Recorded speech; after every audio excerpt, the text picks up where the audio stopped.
പിന്നെ എന്തിനാ ഇങ്ങനെ കഷ്ടപ്പെടുന്നത്?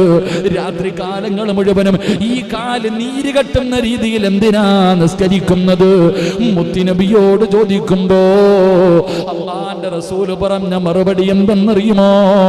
അഫലാ അകൂന അബ്ദൻ ശകൂറാ,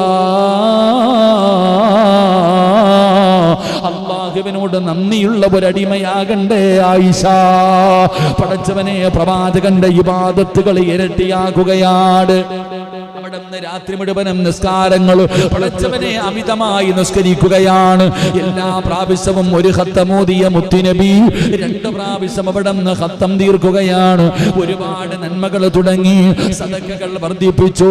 അല്ലാഹുവിന്റെ റസൂലിന്റെ ജീവിതത്തിൽ മാറ്റം വരാൻ തുടങ്ങി. എന്തിനു വേണ്ടി എന്നറിയുവോ? മരണത്തിന് വേണ്ടിയുള്ള ഒരുക്കമാ.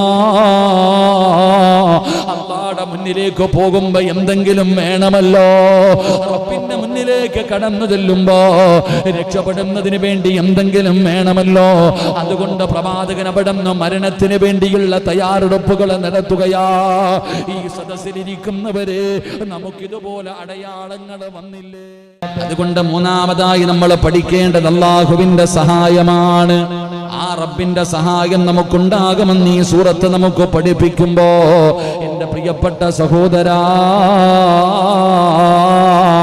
അല്ലാഹുവിന്റെ പ്രവാചകൻ സല്ലല്ലാഹു അലൈഹി വസല്ലമ തങ്ങളോട് പടച്ചവനെ അവിടുന്ന് പറഞ്ഞത് എന്തെന്നറിയുമോ? ഈ സൂറത്തിൽ 2 ആയത്തുകൾ 2 അടയാളങ്ങൾ പറയുകയാണ്. 2 അടയാളങ്ങളാണ് പറഞ്ഞു തരുന്നത്. ഒന്നാമത്തെ അടയാളം എന്തെന്നറിയുമോ? ഈ മതത്തിനുള്ള സഹായം തുടർന്നു കൊണ്ടിരിക്കും.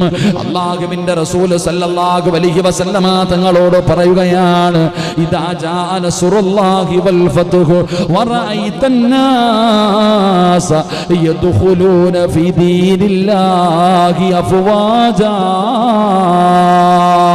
അവിടെന്ന് പറയുകയാണ്, ജനങ്ങൾ ഇങ്ങനെ കൂട്ടം കൂട്ടമായി അല്ലാഹുവിന്റെ ദീനിലേക്ക് കടന്നു വരുന്നത് കണ്ടാൽ പടച്ചവനെ എവിടെന്ന് പറയുന്നു അല്ലാഹുവിന്റെ സഹായം കിട്ടുമെന്ന്. പിന്നെ എവിടെന്ന് പറയുന്ന മൂന്നാമത്തെ കാര്യം എന്തെന്നറിയുമോ? എന്റെ പ്രിയപ്പെട്ട സഹോദരങ്ങള്, അല്ലാഹുവിന്റെ സഹായം ഉറപ്പായിട്ടും ഉണ്ടാകുമെന്ന്. മറ്റൊരു സമുദായത്തിനും കിട്ടാത്ത, മറ്റൊരു ജനതയ്ക്കും കിട്ടാത്ത ഒരു പ്രത്യേകമായിട്ടുള്ള പരിഗണന അല്ലാഹുവിന്റെ ഭാഗത്ത് നിന്ന് ഉണ്ടാകുമെന്ന് ഈ സൂറത്ത് പഠിപ്പിച്ചു തരികയാ. നാലാമത്തെ കാര്യം എന്തെന്നറിയുമോ? മഹാനായ നബി മുഹമ്മദ് മുസ്തഫ സല്ലല്ലാഹു അലൈഹി വസല്ലമ തങ്ങളുടെ വഫാത്ത് അടുത്തിരിക്കുന്നു എന്നുള്ള സൂചനയാണ്. മുത്തുനബിയുടെ മരണം അടുത്തിരിക്കുകയാണ്. അല്ലാഹുവിന്റെ പ്രവാചകന്റെ വഫാത്ത് അടുത്തിരിക്കുന്നു എന്നുള്ളതിനുള്ള സൂചനയാണ് ഈ സൂറത്ത് എന്ന ചരിത്രം പറയുകയാ.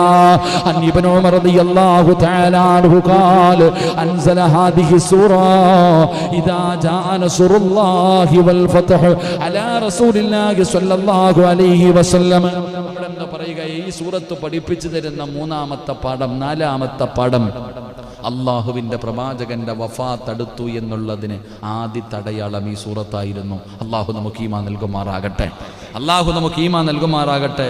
ഇബ്നു ഉമർ റളിയല്ലാഹു തആല അൻഹു നിവേദനം ചെയ്യുന്ന ഹദീസ്, അത് മഹാനവറുകൾ പറയുന്നു, അല്ലാഹുവിന്റെ സഹായവും വിജയവും വന്നു കിട്ടിയാൽ എന്ന ഈ സൂറത്ത് നബിക്ക് ഇറങ്ങിയത് അയ്യാമു തശ്രീഖിന്റെ മധ്യത്തിലായി.